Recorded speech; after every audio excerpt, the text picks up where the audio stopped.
আসসালামু আলাইকুম। আমি আজকে কেলা কচু পাতা দিয়ে ভর্তা করি। আমি এভাবে একবার বানিয়ে খেয়ে দেখবেন, খুবই ভালো লাগবে।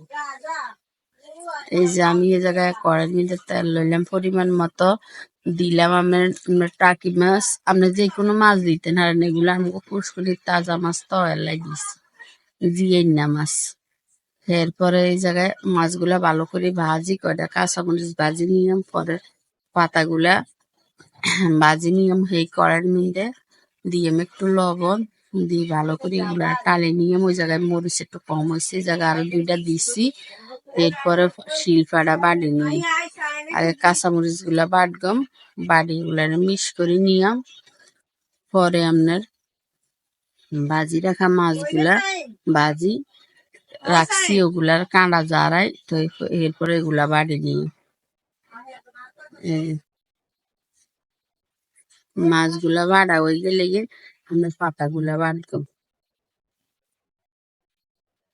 এই যে পাতাগুলা বাড়ি চেক করে লইয়াম। পরে এই জায়গার মিলে পাতাটা বাড়া হইলে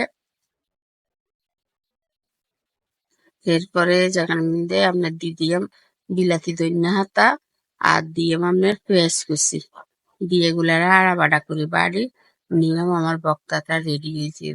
যদি আপনার কাছে ভালো লাগে একটা লাইক করবেন, শেয়ার করবেন, কমেন্ট করবেন, সাবস্ক্রাইব করবেন। এইভাবে একবার বানিয়ে খাই দেখবেন। আপনার যাগো ডায়াবেটিস দিয়ে লাগো খুব উপকারিতা লাগে পাতায়। যারা এমনি রস লই না খাইতে পারেন, এইভাবে খাইছেন, খুবই ভালো লাগে। আসসালামু আলাইকুম।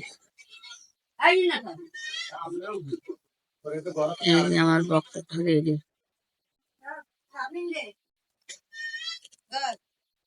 ভালো করে মাখিয়ে নিতে হইবে।